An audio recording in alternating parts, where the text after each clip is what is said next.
Hola, mi nombre es Elba Milena Mendoza Velandia, soy estudiante del programa de Economía de la Facultad de Ciencias Económicas y Empresariales. Hoy les hablaré sobre la inflación.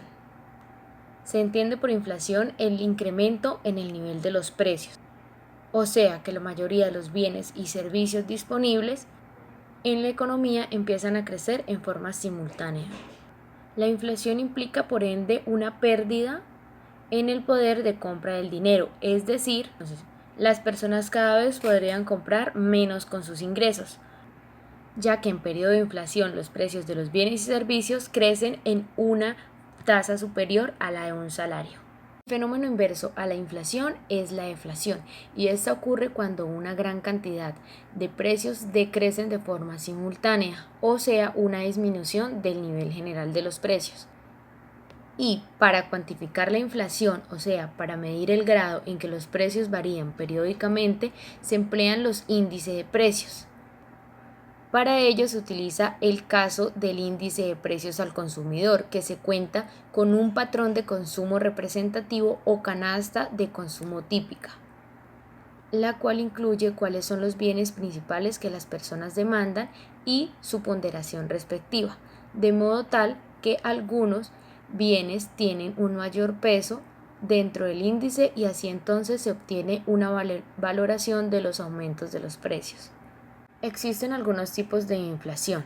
Está la inflación latente o reprimida, la inflación lenta, la hiperinflación y la estanflación.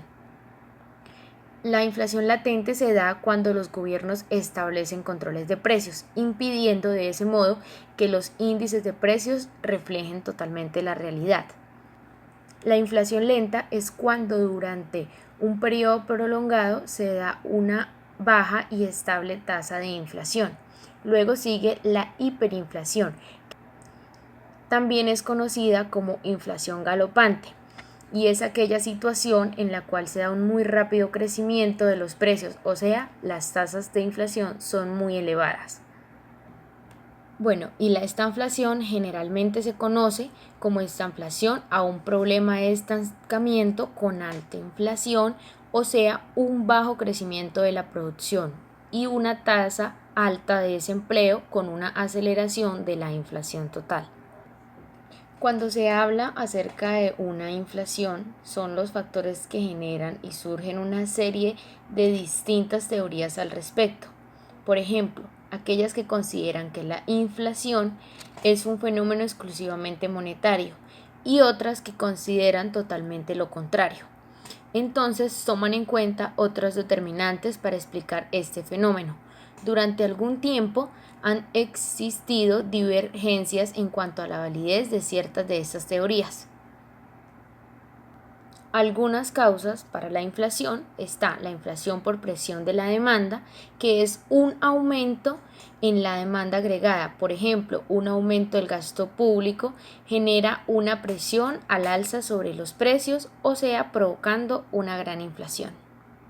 La inflación por empuje de los costos es otra causa, que es causada por aumentos agresivos en los costos de producción. Por ejemplo, aumentos en los salarios, la devaluación de la moneda, los aumentos de los impuestos, incrementos en los precios de los insumos y el precio del petróleo, entre otras.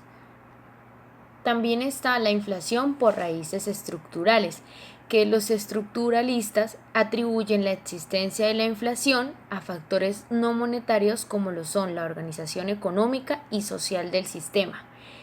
También existen algunas consecuencias de la inflación, que son disminuir el poder adquisitivo del dinero. Otra consecuencia es que la inflación es una distorsión para el mercado de crédito, como también para costos administrativos e ineficiencias, y puede afectar ciertas inversiones productivas. También afecta la balanza de pagos y distorsiona el papel orientador del mercado. Muchas gracias.